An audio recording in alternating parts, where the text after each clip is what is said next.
Okay. So the writing process, what kind of research went into this? What were your personal connections to this story? All Sure. So yeah, I can talk a little bit about that for sure. So I mean, I was inspired to write this novel, or I started writing it in May of 2020. So I was doing a lot of socially distanced walks around my neighborhood, listening to true crime podcasts, and that's what I learned about the really disturbing disparities when it comes to the cases of missing people of color in this country. You know, that we're going missing at disproportionately high rates, yet our cases are less likely to be covered by the press, and we're also less likely to be found. And so I've always found fiction to be a great way of like learning about the experiences of others and gaining empathy for the experiences of others. So I thought if maybe I could capture this very real problem in a suspenseful, propulsive fictional story, that maybe it would open up some, hearts and minds along the way. And so I chose Raleigh as the location for a lot of the novel because that's where my mom's side of the family is from.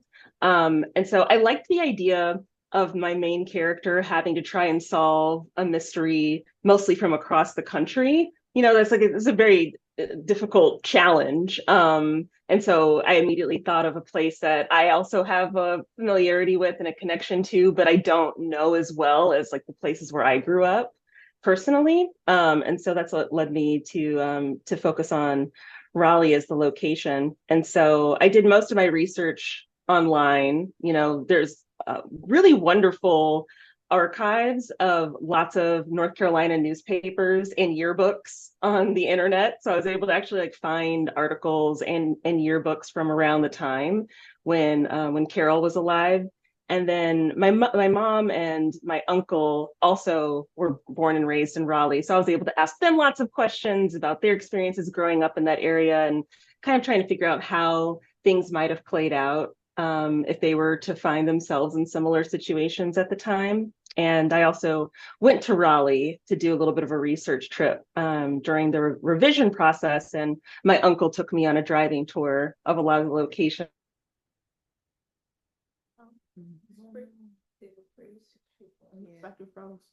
going to Raleigh to do some research as well. And then, reading lots of stories about, the real life instances of missing people of color in America as well.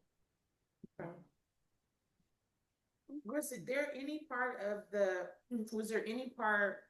of the missing people that were true or maybe historically true in Raleigh or other areas?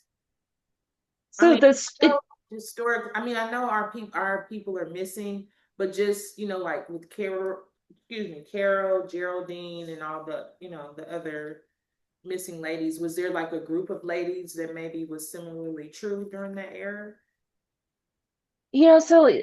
all of the characters were purely fictional, but there have been instances, not necessarily in Raleigh, but in other parts of the country where there were clusters of young Black women who have gone missing and their cases were kind of overlooked and maybe not connected for several years because no one was really looking at them closely enough to notice the patterns that maybe that somebody was preying on them. And so there are unfortunately lots of instances of cases like this in parts of the country and all over the country for decades. And some of the cases are fairly recent as well. So I really, what I wanted to do was make these characters purely fictional, but for them to feel very realistic and for the circumstances of their disappearances to feel very realistic. So they were kind of inspired by an amalgamation of stories I read about and heard about.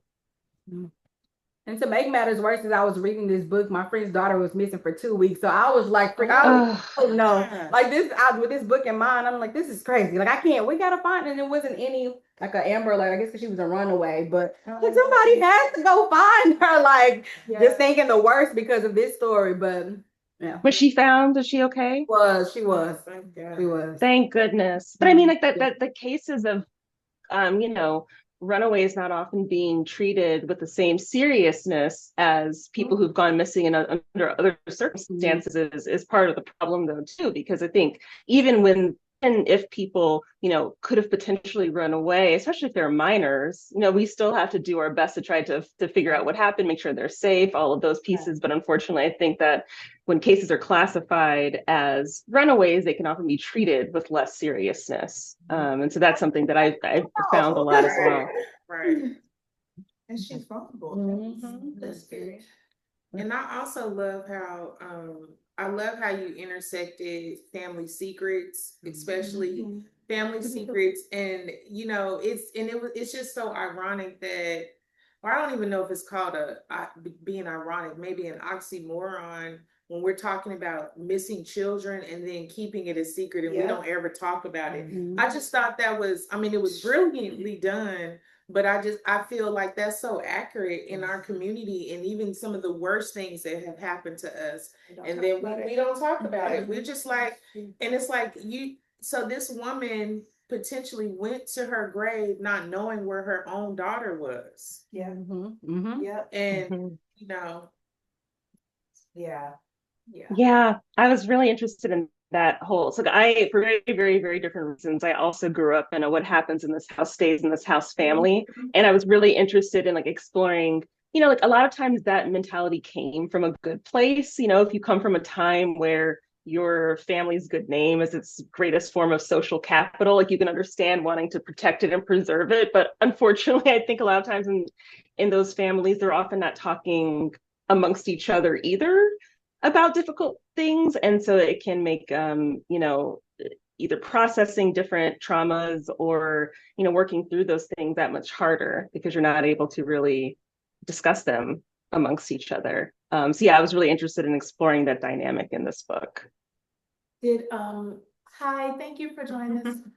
Did any families, I don't know, have you heard from people who had people, especially girls, not especially, but girls missing? Have they reached out to you saying this really hit home, or thank you for shedding light on this? And have you heard from other families?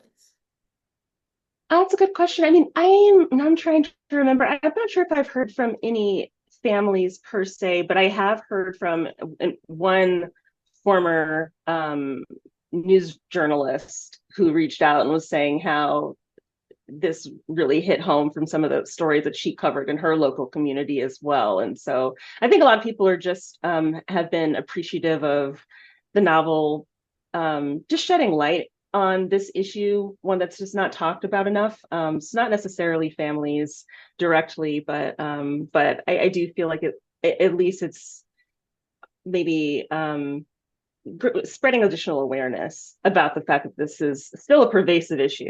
Even though the missing people in the book went missing several decades ago, unfortunately, it's still occurring today. Especially for Black girls. Especially for Black girls.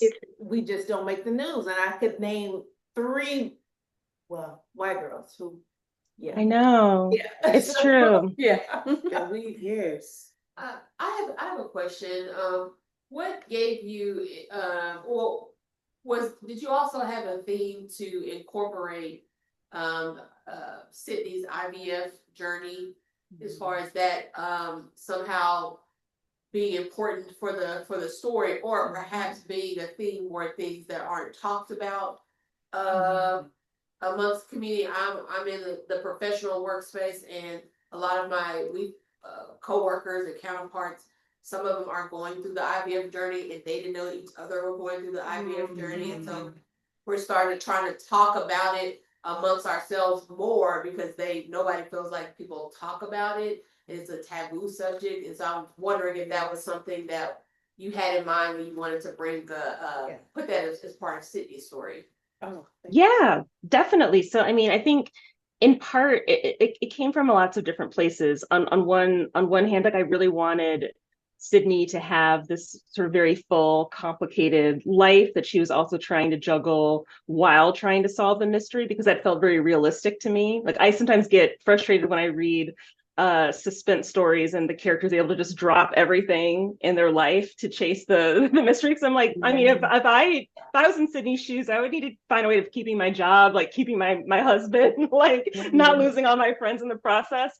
And also, you know, Sydney and I were both in our late 30s when I started writing the novel. And I feel like at that age, like if you're a person with a uterus, everyone is asking you, like, when are you having kids? What are your plans? And I also had lots of friends at the time who were either going through IVF themselves or, you know, trying to figure out what they were going to do as far as, you know, whether they were going to have children or not. And I was also aware of how difficult it is to get those questions, you know, like especially if you're having difficulty. I thought about my friends a lot who, like, maybe they're not that open about the fact that they're undergoing IVF because it's a very personal and sensitive topic. But, you know, people could just make very casual comments about it and ask questions in a very casual manner that can be very unintentionally hurtful.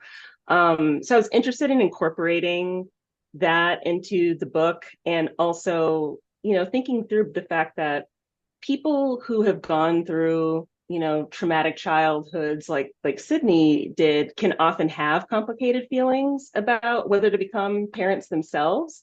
And so I thought that would also just be an interesting topic to explore more deeply in the novel as well. So for all those reasons, it felt necessary to me for Sydney's kind of complicated relationship with motherhood and her IVF experience to be a part of the story as well. Love that. So you've heard us say that we really love the book. And so it was like until, right, you know, when we were getting closer to the end, there was a spin to the story. Oftentimes authors, they have several different endings to their story. And they decide when they're getting closer to the end of writing the book what the ending is going to be. Did you have several other endings, or how did you land on the way your first book ended? Yeah, no, it's a good question. I mean, so it's funny in the author world, I think we always talk about whether we're plotters or pantsers. So like, do you plot your stories or do you write by the seat of your pants? And I wrote this book without an outline. So for a long time, I had absolutely no idea how it was going to end. And so it wasn't until like I was about 3/4 of the way through the writing process that I was on a walk in my neighborhood and like the twist hit me. So I don't want to spoil it. So has everyone read it? Is this a spoiler? Okay. Okay, good. So yeah, I was not. It was a shock to me that Carol was alive, but as soon as like it's. Oh my gosh. And Michael tried. Bond maybe had something to do with And then what's the guy with the R? Yeah, The weird guy? Yeah, the weird guy. Yeah. Raymond. Scarecrow. Yeah. All of that. I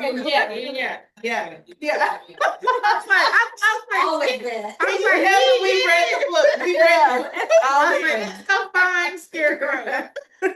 I have a question. I wanted to know why in the book did Carol not get punished at all for anything? I'm not being hard to tell. Yeah, she got away with it. Yeah. But yes, everything, she knew everything, and then she left, and these people could have got know it. They didn't know what the hell she were. She could have got probation. Oh, baby. She was a baby. She had done some community service.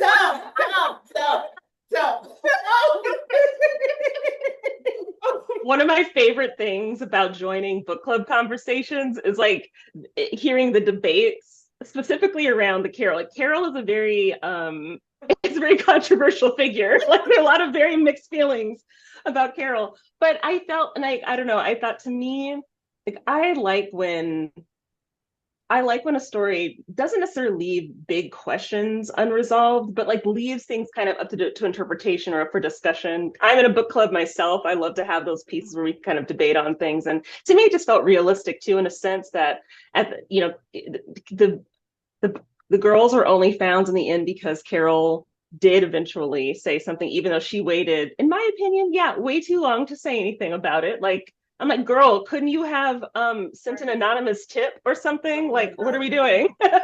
But to me, it felt kind of realistic that if she's eventually helping, and then also, yes, she was victimized by Michael and Raymond as well. She was so young when these things happened to her as well. She's very much a victim in this too. So I kind of like the fact that her involvement in this piece was a bit complicated. You know, of course, she's very much a victim. However, you can also ask, you know, but does that mean that she should have been able to live for so many decades having this wonderful life and never, you know, coming out and saying anything? But that's also why it was important to me that not all the families were okay with her in the end, that, you know, that she felt that she should not go to the memorial, that she probably wouldn't be welcomed by everyone, because that also felt realistic to me. So I liked her having that bit of that complicated character. And also too, I thought about it as well, just kind of relating it to this day. She was a I mean, not, or human trafficker. Yeah.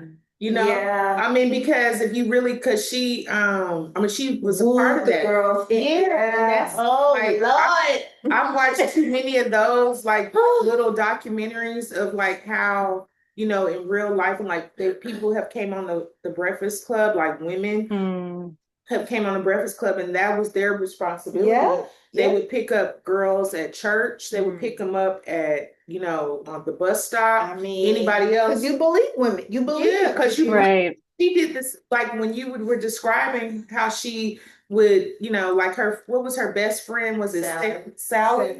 Yeah. Sally, yeah. That was so sad. And I was like, oh man, she's a human trafficker. Yeah. Leave it to you to bring it to reality.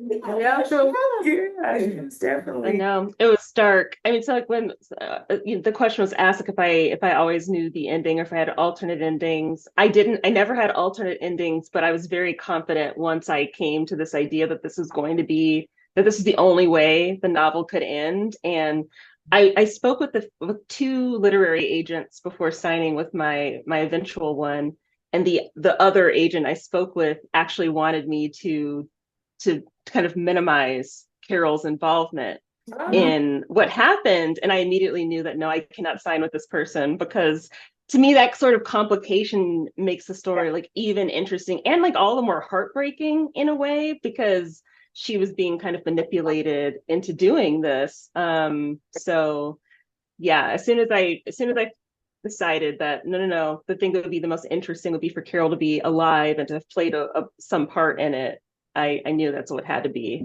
the end of the book. When I first read the synopsis of the book, I thought it was going to be another story where like she was really the mom of the girl. Yeah. I thought it was going to be another one. I was telling my mom, I was like, I bet that's going to end up being the end of this. Always is, and it was. And I was like, yay! Yeah. So what's her name? Wesley's dad? Yeah, that was Yeah, my that's Yeah, what's his dad? Somebody Yeah. Okay, I was like, I thought it was gonna be old boy. Yeah, I thought it was Michael's. I was like, Franklin. Okay, since we're talking about Michael, my question is, seeing as the time period of like the civil rights movement, what made you decide to make the perpetrator Black and somebody within their own community? That's a good question. I like that you did. I did. Yeah. Yeah. As you did, because we seem to think that we Only will those things. yeah. We will. Yeah. And just because he could, it was nothing. I mean, we don't know his childhood and story and all that, but he just seemed evil just because. It was diabolical. Yeah. I was like, Yeah. Yeah. Well, No, he was. because of the setting of the civil rights, wondering, I don't know. Yeah, no, I think for one thing, because I had been listening to so many true crime podcasts and things like this, I did notice that there was very little coverage of Black serial killers. Yeah. And to me, it felt like it's not because they didn't exist, but I think also because a lot of times if their victims were also Black, their cases are probably overlooked. And so to me, it just seemed interesting to explore that. And but I also wanted Michael to kind of still have this sort of like golden boy you know, atmosphere kind of around him so that he might be overlooked for these reasons too. But yeah, I think like I was very aware of the fact that there was very little coverage of Black serial killers. And I think because a lot of times their victims were also Black and their stories were overlooked. So to me, it was interesting to kind of have that be the kind of focus of it. And then for the racism and sort of the racial aspect to be in the fact that their cases were being overlooked and not treated, you know, appropriately or with the same level of attention by press and law enforcement. Oh, okay, question. So did you know how you were talking about you were just kind of you used the word how you develop, I forgot the two things that you do to develop plotter. Plotting and pantsing. Okay, so when you pantsing, I don't know if that's the right word. Yeah. Okay, so you remember when you wrote about how they were at the party and Yvonne and Carol and they got into an argument. Had you already figured it out by then, or was that No. pantsing? Okay, because yeah, okay, that makes sense. That makes sense.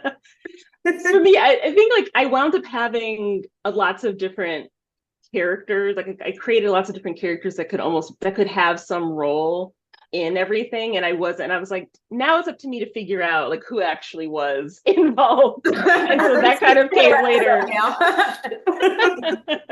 But so I wasn't sure about Yvonne for a really long time. But then eventually I liked her being just sort of a complicated person and you know being very protective of her younger brother, but not actually directly involved in the killings themselves. And she also just like did not like Carol. She didn't like Carol. She didn't think she was good for her brother. You know, she did think that she was a flight risk. So I think that, you know, she was just like, great, good riddance. Not believing that she was dead, but believing that she actually ran away. And we didn't know, we don't know. I don't know if I read it or not. Y'all correct me, but if she even knew that Michael even did those things, like I don't think she knew. Yeah, she was just very protective. Okay. But I kind of feel like she knew some. But she was very protective. No, because Carol said that Michael, like after they stopped the killing, he just acted like nothing was going on, like everything was normal. But Carol So was. I don't know that she would have known. That she knew something. Yeah. And I'm very protective of my little. Yeah, You don't want to be a mess. Yeah. Listen, I will fight you. But wasn't Yvonne the one who got rid of the missing persons? She did. Yeah. She did. Yeah. I feel like Yvonne is the other like a controversial character in the book that people tend to debate the most in book club conversations. And yes, in my mind, Yvonne didn't know that her brother had anything to do with it. But I feel like somewhere in the back of her mind, she probably had a little bit of a concern, like probably something she didn't even think about, you know, not in a real way, but probably somewhere in the back of her mind. But also she was a lawyer in training even at the time. And you know, when these things happen, when things happen to women in particular, you know, the first person you often look at is the love interest.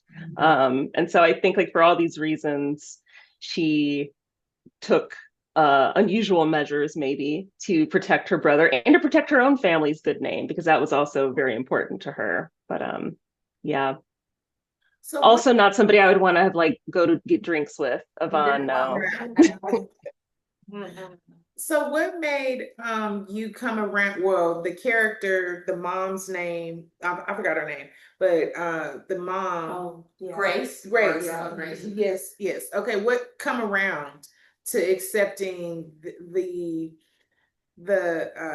I guess scavenger hunt on Carol? Like, because she was. I don't think she ever really accepted it. But I mean, when they found out who she was, you know, because I would have thought she would have given her. I would have, but I would have thought she would have gave more pushback when they were like, "Well, guess what? We found Carol." You know, like I thought she would have gave more pushback. You know, or we didn't maybe see that development. I don't know. Oh, you mean Sydney's mom? Yeah, Sydney's mom. Yeah, Sydney's mom. Like you know, because she was so.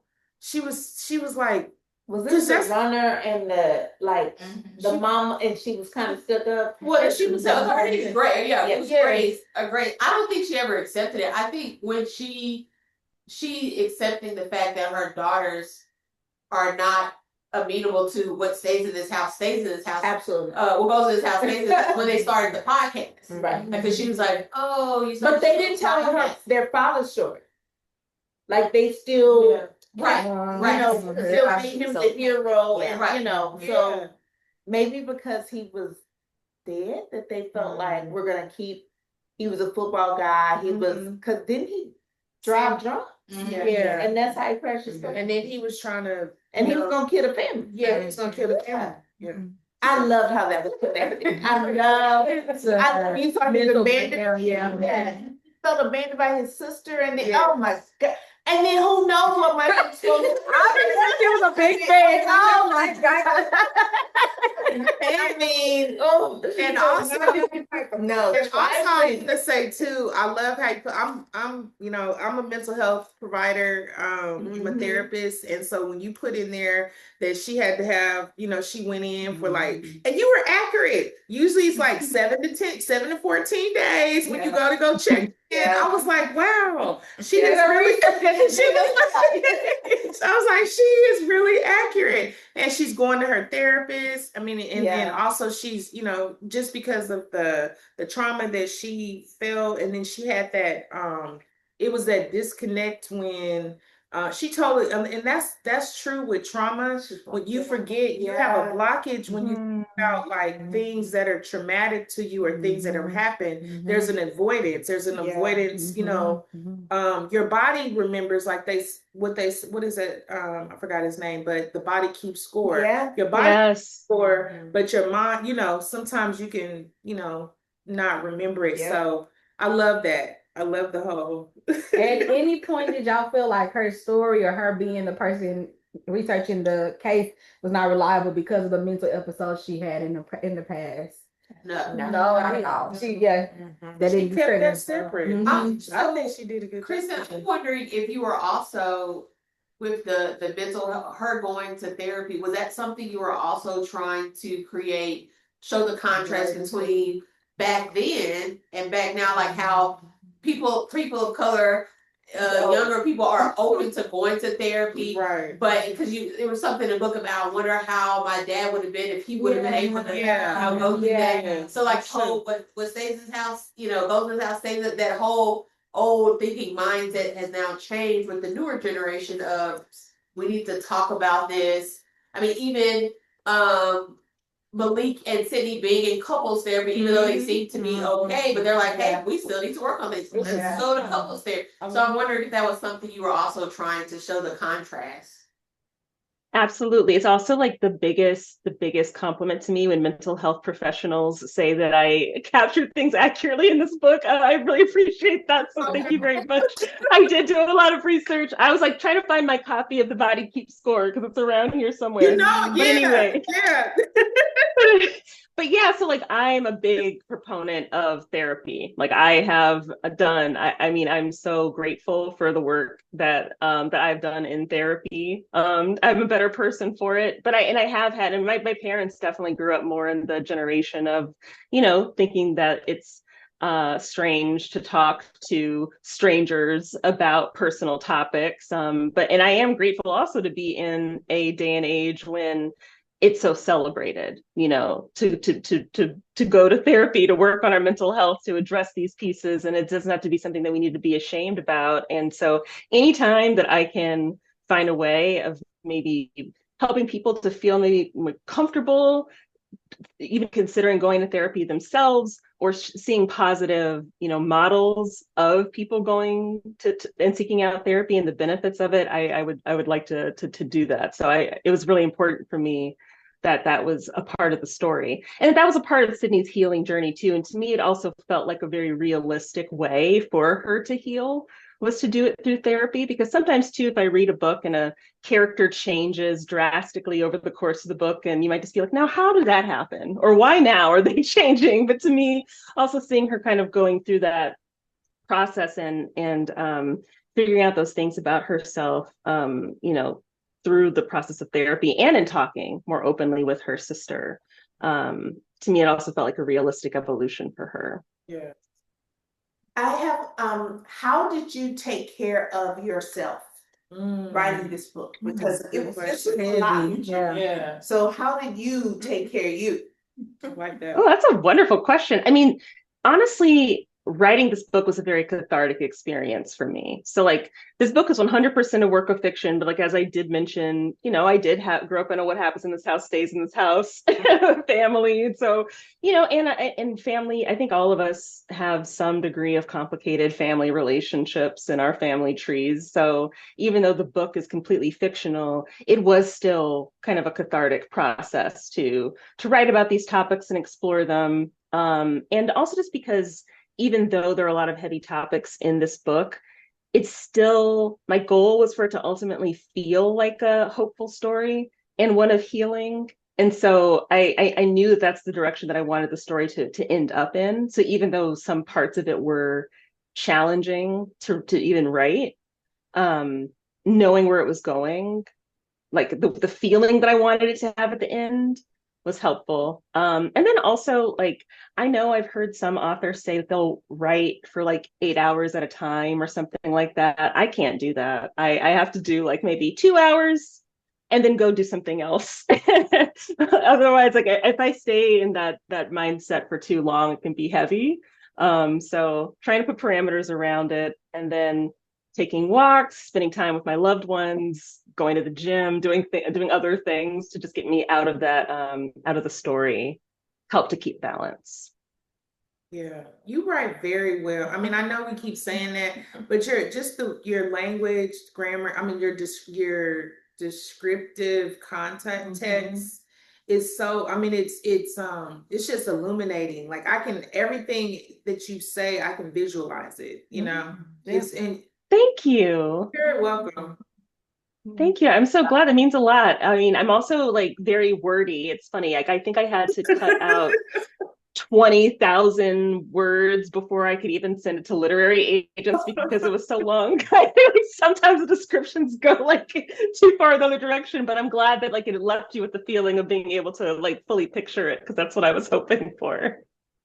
There were so many layers within the book, but one that I was really interested in was between the sisters. Yeah.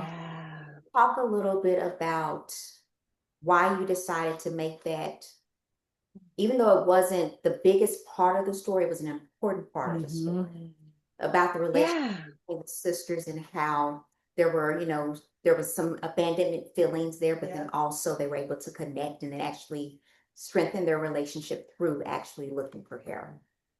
Yeah, absolutely. I mean, I'm a sister. I have two sisters, and I think sibling relationships can be really complicated because you can grow up in the same house, have a lot of the same experiences, but have two complete different interpretations of events or feelings about those events. And then I think for sisters too, like sisters in particular, there's a lot of pressure for you to maintain a level of closeness throughout your life, like even after you become adults, even if you don't really have anything in common, even if you like might look at the world completely differently, have completely different interests, like all of that. So I think there's like a lot of pressure around those relationships, and it can also be really difficult to shake like the old patterns in your relationships. Like I'm a middle sister, so like I think with my younger sister I can often be like overbearing and think that my way is always right, and I sometimes have to like catch myself and be like, okay, she's an adult now though. Like she has to be able to live her own life too. So it was really important to me, or I was really interested in having that dynamic and kind of explore that dynamic in the book. And then it was really meaningful to me when I realized that one of Sydney's biggest breakthroughs would come from their actually being able to have like an honest conversation with each other. So I think that's a lot of what we might want with the family members we have difficult relationships with. Like, man, if we could just have that one really healing conversation, like that would just make all the difference. And so it was nice to be able to give Sydney and Sasha that. Thank you. Yeah. And I noticed when I looked at the cover and I saw the hydrangeas, I was like, okay, where is this in the book? Like, I was like, I knew there has to be some things. Yeah. And then when I was like, oh, okay, I get it now. Because, that's what I guess that's what we do. We look for every clues, everything. Yeah. My mom is so mad at me. She was like, I love hydrangeas. They're so beautiful. And then you made it so dark. I was like, I'm sorry. I'm sorry. I couldn't help it. He was just like, hey, what made you, is there a reason why you picked those, or was it random or what? It was random. I think that Okay. they're just very striking looking. And to me, they also felt I live in California. There's a lot of different kinds of plants and everything, but for some reason, like those blue hydrangeas just made me think of North Carolina. They made me think of like my mom's neighborhood. And yeah, they just felt very striking visually and memorable. So I was really, it was interesting. So my editor asked me, when we started finishing up the book, if I had any thoughts about the cover.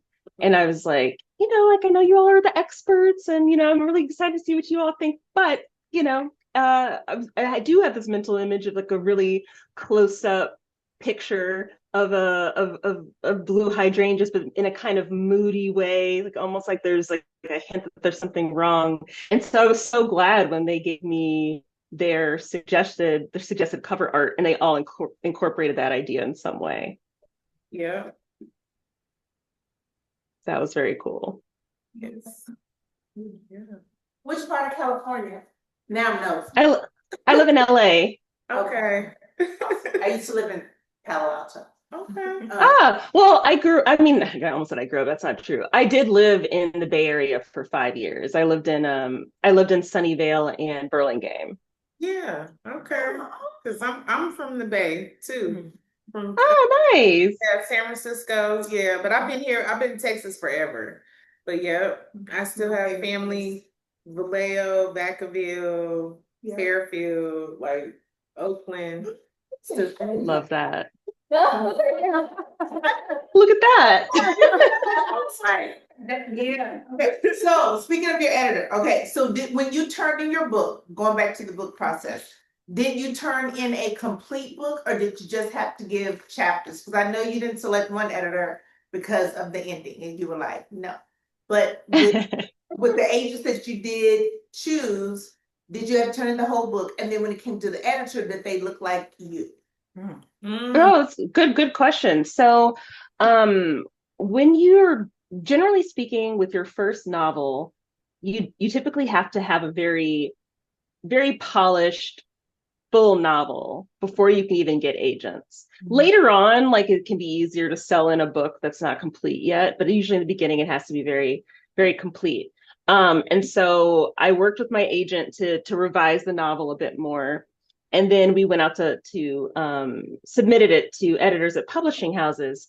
My editor, I only wound up speaking with one editor, but I immediately loved her. Her name is Jenny. She's Asian American, but she previously edited a book called Jackal. I don't know if you're familiar with that one by, I think the author's name is Erin Adams. She's also a Black woman. And she handled the story of missing Black women in that novel with so much care, and like the kind of storytelling that she empowered the author to tell in that novel felt like, okay, this is somebody who can handle this story well. And I asked a lot of questions in our initial meeting about like what changes did she have in mind for the book, because editors always will want you to do some things to improve upon the book. And all of her suggestions were excellent suggestions. For example, in that very first conversation, she pointed out that at the time you only learned about Carol from what Sydney learned secondhand from people who knew Carol. The diary entries were her suggestion. And as soon as she said that, I was like, oh, I need to work with this woman. Yeah. Good. Okay, good job. Well, one of my New Year's goals is to get into journal writing. I said every year, but that really inspired me. Like if anything ever happens to me, somebody needs to know my story from me. You know, so Yeah. that really I don't know, that's dark, but that really inspired me. Yeah, like I want somebody to know my story from my own voice. Yeah. Yeah. And you don't Yeah, have to every day either. Mm-hmm. You know. right. It's true. Or for very long. Just be a Right. couple lines. Yeah. That's true. Yeah, it's I'm glad that like all like my agent is she's also a white woman, but it was really important to me in looking at everybody's like the rosters of the authors they work with, that they represented a wide variety of backgrounds, and I appreciated in all of our conversations related to matters of race. They've always handled those conversations with a lot of like openness and understanding. There's never been any pushback in like how things are portrayed. Like it's always felt very supported, which has been really lovely, honestly, because it's not always the case. I don't think in this industry or in any industry really. Right. Mm-hmm. So what do you have? Are you working on anything next? I know everybody. Yes. I'm never tired of the question though. So yes, I'm actually in the process of editing the second book with my editor right now. It's another standalone suspense story, but while Carol focuses on family, this one focuses on friendship. So it focuses on two women best friends who run a startup together, and they're on kind of like opposite sides of what to do with it. And then let's just say something dramatic happens that forces a wedge between their friendship. So it's definitely a suspense, but it's also very much a story about like those kinds of sister-like friendships that I don't feel like are often given enough weight in pop culture. You know, there's so many songs and things about like what happens when you have a romantic relationship kind of go off the rails or get your heart broken. But I think for a lot of us, our friends are some of our closest and deepest relationships. And when those are threatened, it can be particularly destabilizing. So that's what the next book focuses on. Good. Mm-hmm. Good job. Well, Well, don't wait till like 80 years before. I know. Hopefully this will be out next spring. Hopefully. Right. Okay. Well, I'm going to. Does anybody have any other questions? No? I'm just going to pull the computer a little closer so we can try to capture a picture with you virtually. Sure. Let's see if we can make this happen. I gotta remember the I know the buttons. You gotta get control command 5. What is it? No, she gonna Oh, get I'm you. so bad at that.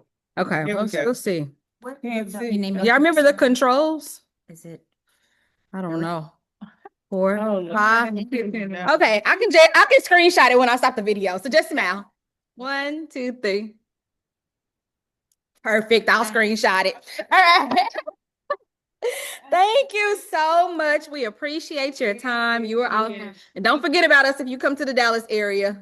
Not at all. This was a pleasure. Thank you all so much for reading, for this conversation. Like this means a lot to me. My favorite thing is actually talking to readers, and you know, it's still such an honor anytime somebody chooses to read my book. There's so many books out there. Yeah. So the fact that you chose to read mine means a lot to me. So thank you all. Well done. Thank you, Thank Kristen. you. Well, since you said that, I have another book club, so I'll be reaching out to you for that one too. Yay! Yes. Thank you for coordinating this, Amber. Now, like, What are you like to reading? read, or are you just Oh, writing? Are you reading anything? yes. Oh man, I wish I brought it in here with me, but I just finished reading, speaking of like complicated adult friendships, The Wilderness by Angela Flournoy, Black author, Black woman author. And it's very excellent, very thought-provoking. But yeah, it really tackles that like that time of friendship too, like between when you're like early adulthood all the way to like early middle age. So it kind of like spans decades of a friendship between four Black women. Yeah, Okay. I really enjoyed that help us one. solve this little. Have you read the Davenports? No. Okay. You have? Okay. So I was trying to tell him like the error, and I said antebellum, but I don't know. Have you heard anything about it? It sounds vaguely familiar, but not really. Okay, I don't Yeah, remember alright. any Okay. I details. haven't read it. We'll but I- research. Yeah, never mind. What is the last thing you all read besides my book that you enjoyed? So we read Housemaid at the end of the year and went to see the movie. Before that, what did we read before Housemaid, y'all? What was November? Oh, I don't know if you're familiar with Brian W. Smith. He's local. He's from he lives in McKinney, but he's from New Oh, Orleans. that name sounds And familiar. we read Rashonda Tate Billingsley, Yeah. Queen of Sugar Hill. We read that one. Nice. Which Harlem one? Rhapsody. Harlem Rhapsody. We didn't pick it. Mm-mm. We went to the book signing, but we didn't read that. Oh, 107 Days, Kamala Harris. Yeah. The matriarch. What was the Yes. Patty McDeck? Yeah, Queen of Sugar. Oh yeah, Hill. Queen of Sugar Hill. It was something about chance. It was in a title. Oh no, can't get enough or something. Yeah, Can't Get Oh, Enough. okay. Oh, was it the Kennedy Ryan? Oh yeah, can't get it. Yeah, the third part of the Skyland series we Oh, read. I still need to read that one. I'm excited. Yeah. Yeah. So we try to read once a month. Next up, we're reading The Best Man, that book. Oh, nice. Yes. Oh, I bet that's going to be great. I'm like behind on my to be read list. That's the one thing about rereading my own work. So much. I'm like, it's my, I'm like, look at this. My friend, I just forgot about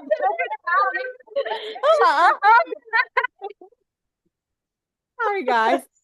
It was so lovely to speak with all of you. Yeah. Thank you so much for having me. All right. Enjoy your day. Thank you, you all too. Bye. Take care.